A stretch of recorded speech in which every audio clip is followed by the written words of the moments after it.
d'un entrepreneur pour illustrer un peu la réalité que vivent les pays, en tout cas les leaders de l'AES. Vous savez, la première caractéristique d'un entrepreneur, c'est la prise de risque. C'est-à-dire, à partir de l'existant, l'entrepreneur dit, bon, mais écoutez, je vais créer une structure et je me lance des défis qui me permettront de quitter cette réalité-là et d'aboutir à un niveau donné.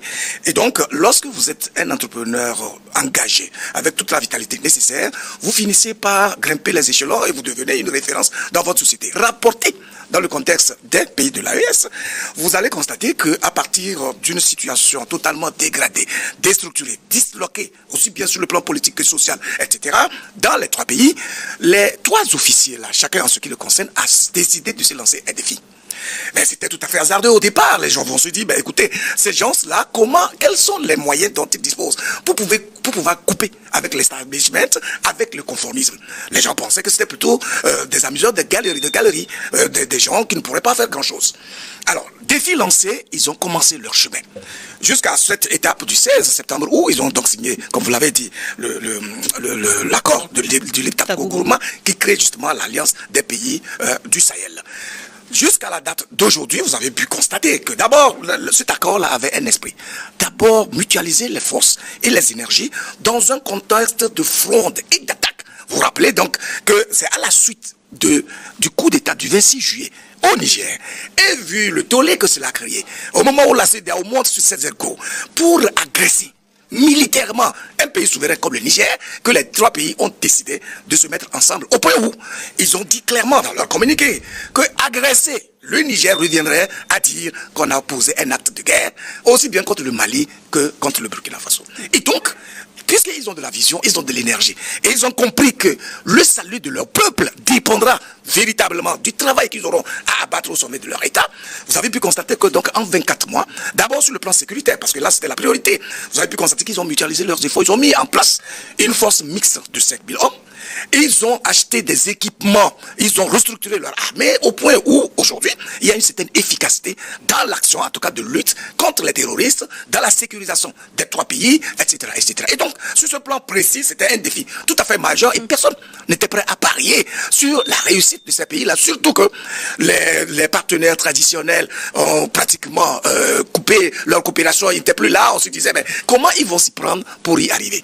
Aujourd'hui, on ne parle plus de sanctuaires des terroristes, on parle des incursions désespérées de ces terroristes-là parce qu'ils sont désemparés, ils sont démobilisés et donc ils font juste des incursions de temps à autre pour perturber et percuter justement cet élan naturel qui est donc engagé. Sur le plan justement de la diplomatie, parce qu'ils ont, si vous voulez, résumé leur vision en 3D. Défense et sécurité, diplomatie, développement. Sur le plan de la diplomatie, vous avez pu constater qu'aujourd'hui, personne ne parle de l'AES avec condescendance, avec arrogance, avec mépris. Or, au départ, vous vous rappelez très bien, tout ce qui se disait, les joutes oratoires, les attaques par ici, en tout cas, c'était vraiment inconcevable. Le narratif a beaucoup évolué. Absolument. Donc, ils ont construit un nouveau narratif. Et je crois que c'est un défi absolument majeur, parce qu'en réalité, la première épreuve à laquelle fait face un vrai dirigeant, c'est de réussir à cristalliser dans l'esprit de son peuple sa vision et les priorités auxquelles il s'attache. Aujourd'hui, aussi bien le peuple de l'AES que ceux de la CEDEAO, mais de l'Afrique en général, s'en tiennent à ce que l'AES est devenue une structure géopolitique incontournable avec laquelle il faut composer, bien sûr, dans le concert des nations. J'en veux pour preuve le sondage récent qui a été fait justement par Jeune Afrique, le magazine Jeune Afrique. Vous imaginez bien que Jeune Afrique n'est pas un magazine qui est proche de l'AES. Alors si un tel magazine fait un sondage dans notre sous-région et on montre que c'est un plébiscite total en ce qui concerne cette initiative de l'AES, vous comprenez bien sûr les pas de géant qui ont été faits sur le plan de la diplomatie, sur le plan du narratif, sur le plan justement de l'explication et de la prise en charge même des nouvelles valeurs que ces 3 pays-là sont en train justement de porter. Dernier volet, sur le plan du développement, bien sûr, vous savez qu'il y a beaucoup de dynamique, en tout cas dans ces économies-là. La mise en place de la Banque confédérale d'investissement et de développement, avec un fonds de base qui est de 500 milliards de francs CFA, fait rêver plus d'un. Voilà des États à qui on a coupé tout. les subventions, les appuis budgétaires, etc. Les ONG sont partis. Mais ce sont eux qui montrent aujourd'hui qu'ils ont cette possibilité, ne serait-ce qu'en optimisant la gestion des ressources internes, de lever jusqu'à 500 milliards pour créer une banque d'investissement afin de meubler justement le financement des projets structurants, de sorte qu'ils puissent articuler, voyez-vous, l'économie de leur pays. Et donc, de façon très résumée, on va dire que vu la nouvelle dynamique qui est amorcée là, et en 2 ans, c'est pratiquement un miracle au regard du fait que plus de 60 années d'indépendance après, beaucoup de nos dirigeants végètent encore dans l'immobilisme, dans l'incapacité à assumer l'identité de leur pays et de leur peuple, etc. Et donc, ça veut dire que nous avons eu raison, dès le départ, d'accompagner justement cette nouvelle initiative qui était au départ comme un rêve, mais qui se matérialise et se concrétise justement. Et vous le rappeliez, si bien la charte du Lictasco Grouma, composée donc un document de 17 articles qui a été donc au départ présenté comme un acte de souveraineté et de solidarité. Vous avez soulevé des points d'avancement, mais sur le plan sécuritaire, cela demeure la priorité dans chacun des 3 pays. Observe-t-on aujourd'hui une amélioration tangible dans la lutte contre les groupes armés dans l'espace AES?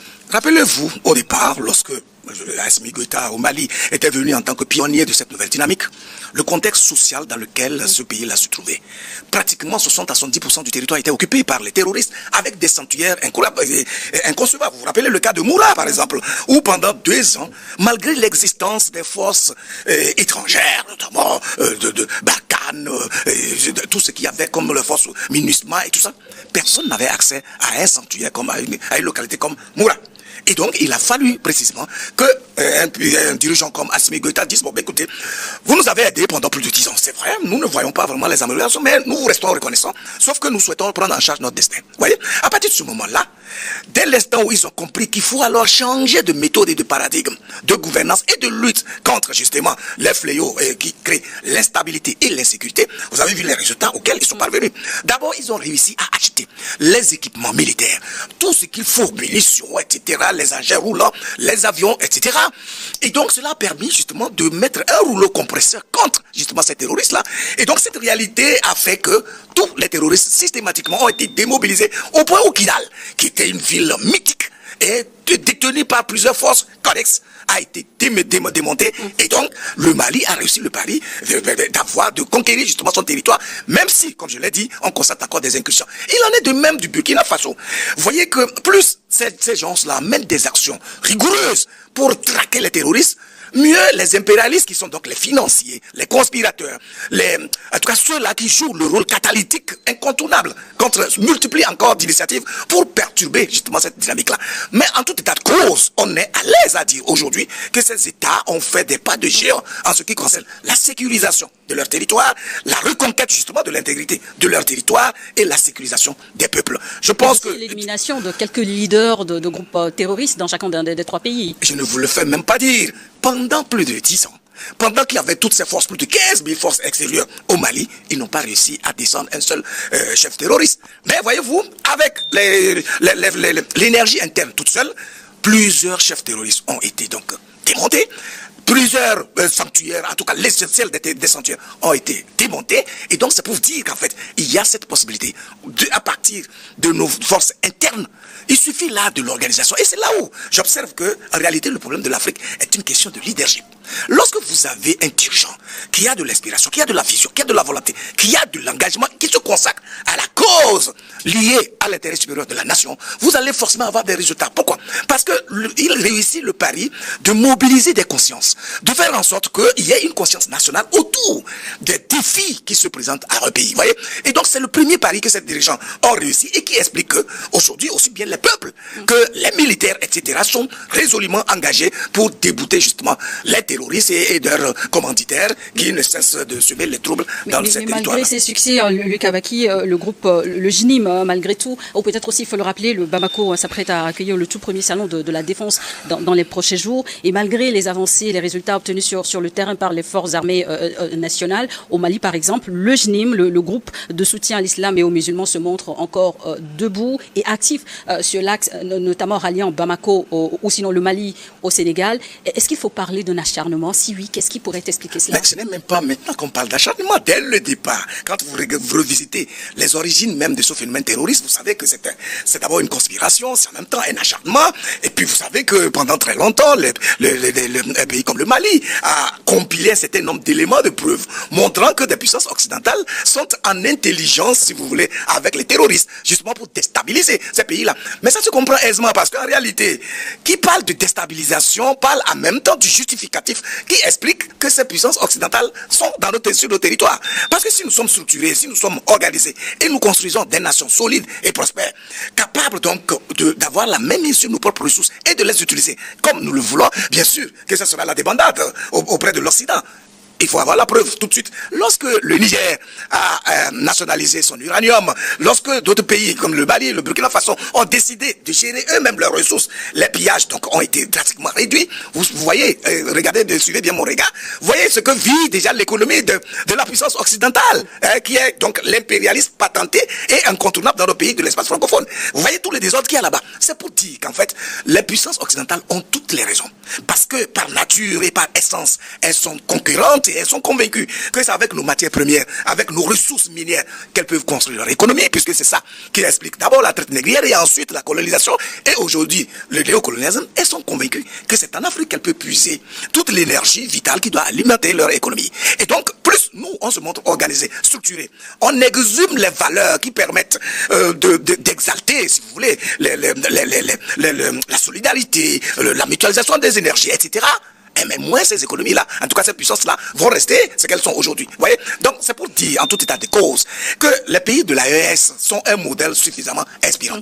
Inspirant du fait que tout ce qu'elles défendent, ou tout ce qu'elles ont comme aspiration et vision, est fondamentalement lié à la nature humaine, c'est-à-dire elle est inhérente à la nature humaine, parce que dans notre essence en tant qu'espèce humaine, nous aspirons à la liberté, nous aspirons à réfléchir par nous et à agir par nous, ce qui nous a été enlevé depuis des décennies, sinon même des siècles, et qui explique que le doute régnant en nous, nous ne croyons plus à nos capacités, à nous assumer et à jouer un rôle prépondérant dans le concert des nations. Et pour terminer sur le point sécuritaire, le JNIM l'a déclaré, vouloir bloquer des axes routiers, des analystes politiques voire économiques craignent, on va dire, une stratégie pour asphyxier l'économie, notamment du Mali. Est-ce que le pays peut ici compter encore une fois sur la coopération militaire régnante entre les trois pays? Et est-ce que justement cette intégration militaire est toujours efficace sur le terrain?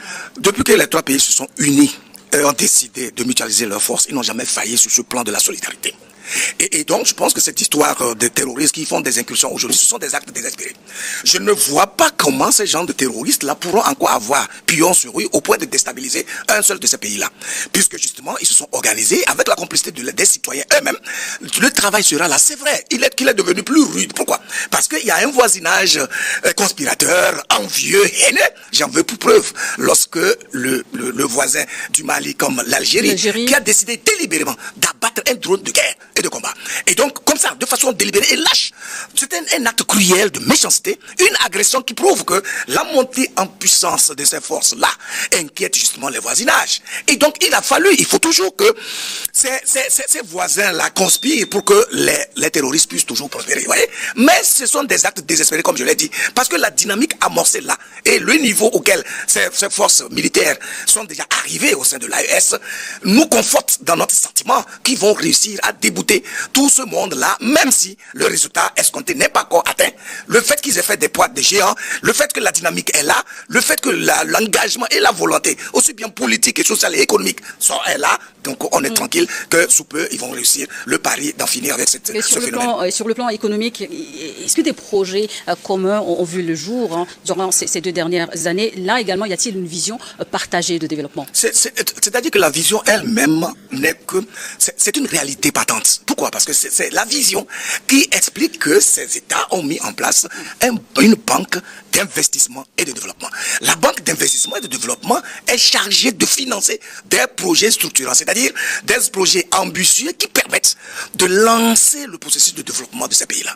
Et donc c'est l'expression d'une vision manifeste, parce que justement ces dirigeants ont bien compris qu'ils ne peuvent pas avoir l'énergie, la vitalité, la force nécessaire pour contrer les terroristes et tous les défis sécuritaires s'ils n'ont pas les ressources par eux-mêmes. Surtout que tous les robinets leur ont été coupés au plan international.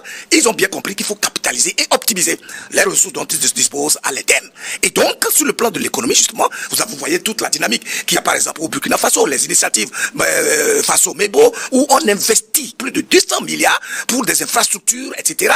C'est le même cas au Mali, tout comme au Niger, où tous ces dirigeants-là, dès l'instant où ils ont donc la possibilité de gérer par eux leurs ressources, ils font ensuite en sorte à les investir dans les priorités. C'est vrai que les résultats ne sont pas encore tangibles parce que justement le trou était abyssal. Vous voyez? Mais on constate que les fondamentaux sont déjà posés. Et à partir de cet instant-là, dès l'instant où il y a donc l'engagement du peuple lui-même pour accompagner justement les initiatives que prennent les dirigeants, il faut s'attendre à ce qu'il y ait un déclic réel dans les années qui suivent, parce que justement c'est la voie incontournable par laquelle on a toutes les puissances du monde ont réussi à se développer. Et donc c'est une question de bon sens. Il faut comprendre qu'il faut prendre les problèmes à leurs racines et trouver le moyen de se sacrifier véritablement pour les causes communes. Les trois chefs d'État ne sont pas des aventuriers. Je voulais justement faire un petit résumé sur quand même leur comportement qui tranche avec